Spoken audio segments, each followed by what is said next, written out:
Our next speaker is Jason Singhurst. He has served as a botanist and plant ecologist at Texas Parks and Wildlife Department for 29 years.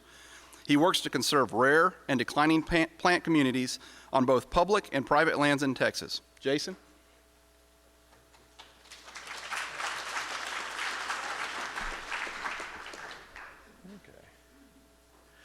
Well, thank you first and foremost for having me. I'm pretty excited to be here. Honestly, I would not be here for the gentleman that spoke earlier, Dr. David Diamond. David hired me with our agency back in 1995, and spent a lot of years that passed in between. But I owed him to a lot of mentorship and my interest in plants and plant communities. So today, I'm going to talk about rare and endemic plant community associations that occur within Ashe Juniper related plant communities. And this opening slide is the upper East Fork of the Frio River, just to kind of give you the type of landscape profile that I'll be discussing.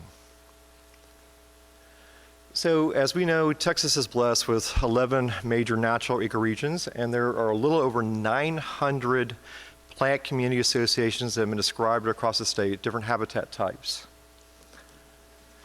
As David mentioned earlier, we are following the U.S. National Vegetation Classification System, and I'm going to talk about sort of the most minute or the finer level, which is the association in this chart.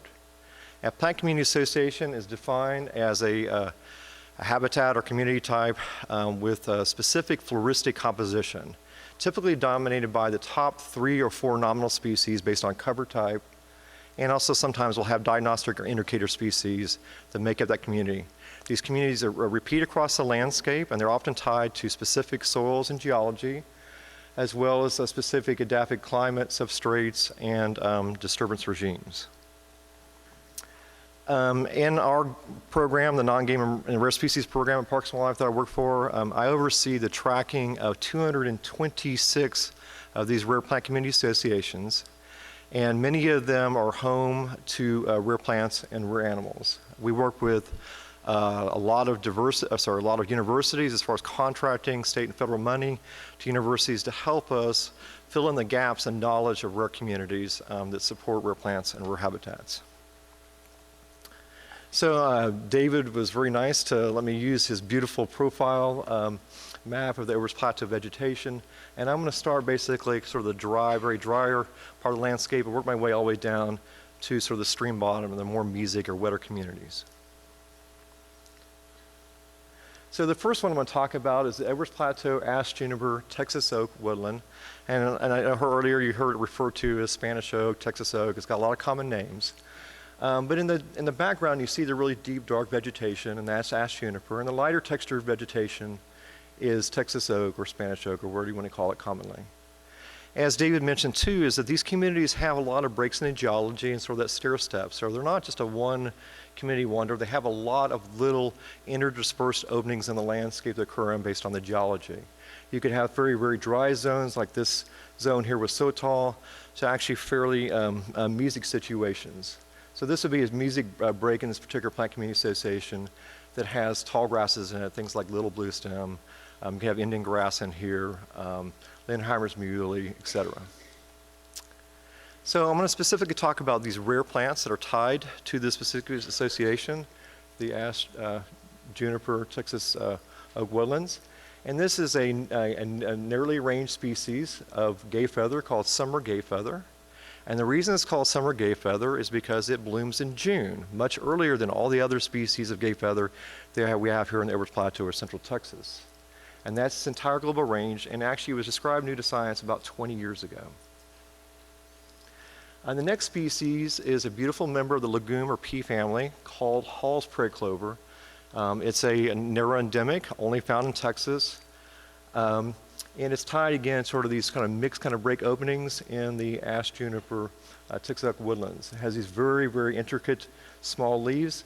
And what's unique about this particular prairie clover is, unlike a lot of the dahlias or prairie clovers that bloom in April or May and early June, this species blooms in the fall, typically late September and early October. The next plant community association I'm going to talk about is the Edwards Plateau Red Oak, Texas Ash, Ashe Juniper Woodland.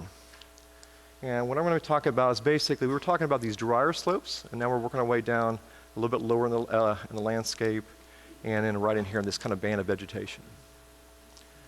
These areas are often woodlands, but again, they also have breaks in the canopy. And the next endemic plant I'm going to talk about that's rare in the Edwards Plateau that occurs in this community is Lindheimer's crownbeard. Many of y'all may be familiar in the fall with frostweed, same genus, okay?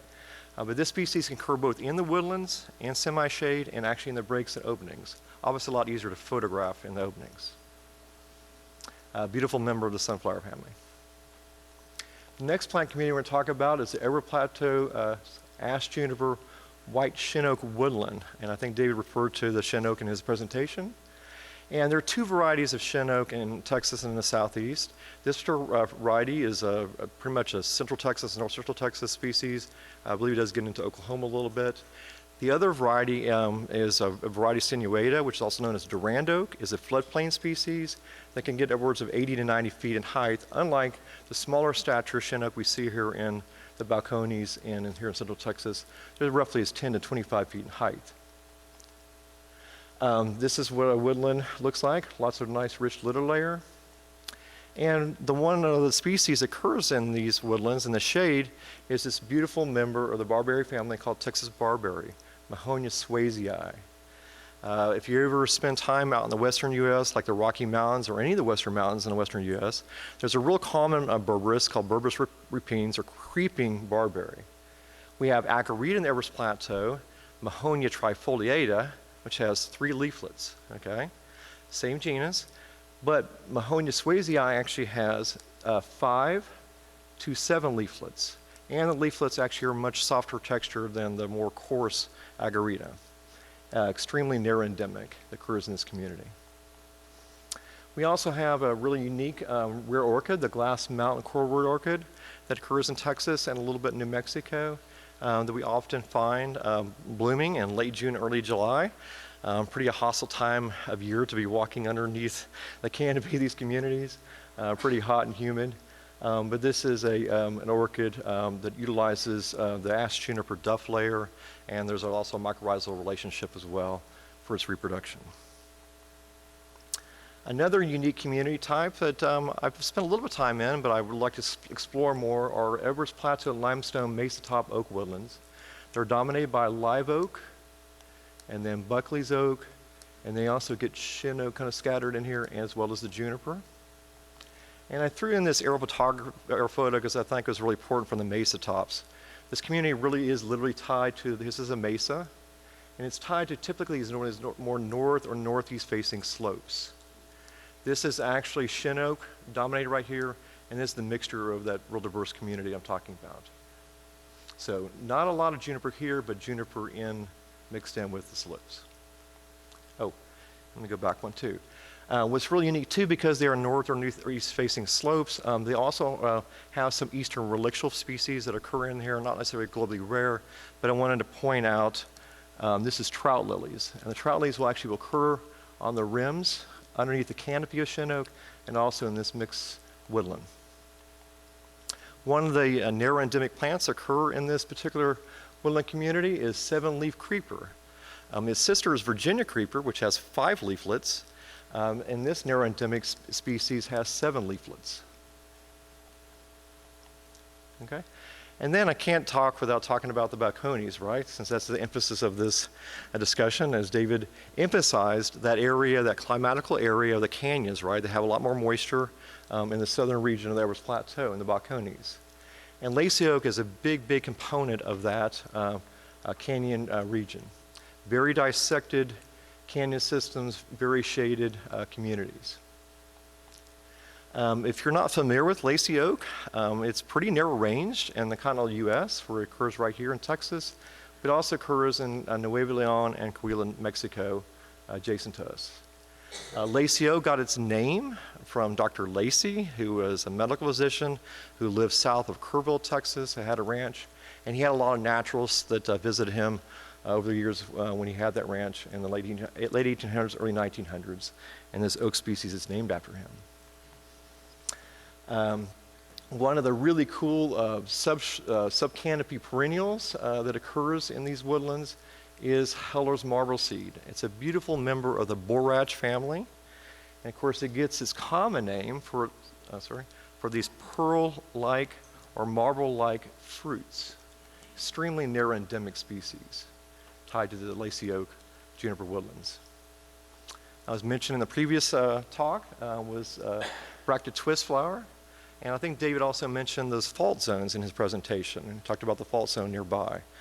This rare mustard called bracted twist flower is a very narrow endemic species. Actually is being under review, is being petitioned to be listed federally by U.S. Fish and Wildlife Service. So we're really concerned about it because we don't have very many populations of it. And it's tied both to the lacy oak woodland communities here, and it's also tied to those Ashe Juniper and Texas ash woodlands as well. Also, I can't give us talk about a rare cactus, at least one cacti. This is our federally endangered towbush fishhook cactus, and it actually occurs in little breaks in the kind of cherty soils in breaks between the lacy oak juniper woodland, a stair-stepping in the landscape that David also referred to. Also threw this in there, and some of you may think, wow, is there really juniper and big-tooth maple communities? Okay. Well, big-tooth maple is part of one of our actual forest types that we have, and it's one of the most richest communities that we have in the Everest Plateau as far as endemics and rare plants. And some of the plants I'm going to present here are ones that are really in a transition between the lacy oak juniper woodland and actually the big-tooth maple forest. This is big-tooth maple right here. In these really incised canyons, okay, we are typically often spring-fed. So a spring would start here, and then they also have a lot of lateral springs and seeps too, and contacts. And the water will pick up from where maple starts here, and works its way down, and then down a perennial stream. And then here's lacy oak, juniper woodland right here too. So the transition areas where I'm talking about right in here for these next series of endemic and rare plants. So yeah, the maple can be very close forest, as you see here in this photo. Tall stature trees. But sporadically in these forests, juniper can get actually fairly large, and which also was presented in a previous talk. This is Ashe Juniper right here. In the leaf litter and juniper duff, we get a number of really unique, rare, and endemic plants. And this one is called spreading leaf daisy, and it gets its name for all the sort of spreading branches it has. It's a beautiful, delicate member of the sunflower family. And then one of the neatest plants we have that's endemic and highly restricted in this transition between the lacy oak juniper woodlands and the big-tooth maple system is our Texas mock orange. Texas mock orange has these beautiful white flowers, blooms in April, and the reason it's called mock orange is because the flowers smell like citrus, okay, and they mock an orange. However, this particular plant species is actually in the hydrangea family. It has nothing to do with citrus. And then we have a number of other really showy endemic plant species that occur, again, in the transition between these two communities. The hill country penstemon, very, very showy, again, very near endemic. And then a plant species, I guess this is back in the late, around 2009, 2010, my friend Bill Carr, very, very good botanist here in Texas, in my opinion, the best field botanist we have, and mentor, and I were on Love Creek Preserve, a nature conservancy preserve in Bandera County, west of Medina, and we bumped into this little milk pea species. We ended it about a year or two later, ended up describing it. It was a near endemic, never been described in the state. And the common name milk pea has to do with the milky sap in its leaves and its stems. It's actually a pretty large genus in North America, about 90 species. Currently, it's only known from Bandera County and these lacy oak, juniper woodland, big-tooth maple ecotone areas. And we only know of 5 populations restricted in Bandera County for it. And then, so I can't give this talk without talking about one of our showiest wildflowers in the Everest Plateau and the Buck County's Canyonlands, and that is one of our snowbells. There are 4 subspecies of snowbells, but this one's highly restricted to the lacy oak woodland big-tooth maple interface. And this one is called the sycamore leaf snowbell. The reason it's called a snowbell is because of the bell-shaped flowers, like you're ringing a dinner bell. And then, of course, the hairy part has to do with the underside of the leaves, which are very villose or pubescent. Very, very showy, shrub to tree-like species of the Styrax family. And then a species also, too, started working with in the early 2000s that we described in 2007 or 8-ish, another near-endemic. It's my amazing wife, Liz, and she's holding what's called Canyonland rattlesnake root. This is it bolting in a flower. This particular member of the sunflower family doesn't have ray flowers like a sunflower, but it only has the disc flowers. And the disc flowers are pointing or ascending down, and when they're ascending down, they look like a rattlesnake is striking, hence its common name. This near-endemic has these big, large sagittiform or arrow-shaped leaves. They're about the size of a baseball hat in size. And they often put on these vegetative colonies upwards of 100 or so plants. Unfortunately, we have a lot of herbivory in the Everest Plateau, and we did some abundance population estimate data or research work on this. Roger described it. And roughly out of about every 100 plants, when you have these sort of rosettes, only about 4 to 6 of them actually bolt up to flower. Primarily because white-tailed deer like to come in and they're candy. And the reason they're candy is because this particular member of the sunflower family is in the Lactucae tribe, which is the white lettuce tribe of the sunflower family, and the flowers and the stems are very edible. Okay. And lastly in this community is Plateau milkvine, a beautiful member of the milkweed family. Matilia edwardsensis is primarily central Texas, the Balcones, but it actually wakes its way up into the White Rock Escarpment as well. It's highly visited by a whole suite of pollinators. Butterflies and bees really love this flower. It's also a larval plant for the monarch butterfly, which uses it as well. And of course, I can't talk about juniper without actually talking about the juniper-dominated community of all time, which is literally Ashe Juniper stream terraces, specifically dominated only by juniper. And I think this was referred to in the history lesson we just got. And so this community is literally mature juniper, large truncate, been pruned out. And we wouldn't think of these as sort of like woodlands or savannas, but there's a lot of grass species actually that occur underneath these mature juniper-dominated stream terrace sites. These stream terrace sites are typically found along major creeks or rivers. We had a great example of a mature site on the north side of the Guadalupe River as an example on Guadalupe River State Park, where it's probably 200 plus year old standard juniper. And you can see too, the junipers actually can get pretty large and height and structure too. And the species that occurs that dominates in these stream terrace juniper-dominated woodlands is Buckley's Tridens buckleyanus. It's a globally rare grass, highly rare near-endemic, and it can be really prolific underneath the juniper, along with little bluestem and tall grama and a whole suite of other grasses and annual perennial forbs. A couple other rare plants that are also restricted to the juniper duff in that community are a couple of rare orchids. The first one here is Texas crested cornwood orchid. A few counties here. And then over here is the large flower crested cornwood orchid. This particular orchid actually was only known in a couple counties in West Texas, but recently in the last 15 years we found it in 3 different counties. I found it in Kendall County and one of these stream terrace communities.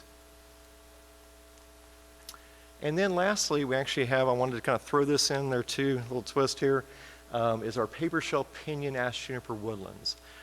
Pinyon pine or remote pinyon pine, which is this pine species, primarily occurs in the kind of the western Balcones and southwestern part of the Everest Plateau. And the one plant I want you to come away with that's pretty neat, that occurs in this community, that's pretty highly restricted, is Montel brackspike. If you've ever seen the red flower version of this, it's called shrimp plant, okay, which is a tropical species, but we have this sort of, we call it more like a subtropical species that occurs in these remote pinyon pine juniper woodlands. It's a member of the Canthus family and very showy. And so That's my daughter, Ruby. She's my little prairie walker, or she calls me a prairie walker, actually. And I always tell her in reply, I said, well, it's not as cool as Luke Skywalker, but I'll take the prairie walker. Yeah, she's my avid naturalist, spends a lot of time moving in the field looking at prairies and all kinds of plant communities across the state. So hopefully this gives you a quick snapshot of rare plant community associations that are Ashe Juniper related, that have rare and endemic plant species tied to them. And I appreciate this opportunity to speak today. And I'm happy to field some questions if we have a minute or two. Okay.